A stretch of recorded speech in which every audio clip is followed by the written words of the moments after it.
Mingingon si Jesus, dawata ninyo ang Espiritu Santo.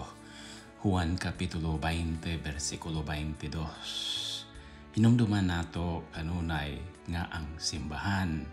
Dili yun na building ang simbahan, mao ang katawhan sa Dios. Ngaming dawat sa Espiritu Santo nga gipadala ni Jesus. Kanus-an niya gipadala? 50 kaadlaw human siya na banhaw. Mauni nga gitawag og Pentecostes.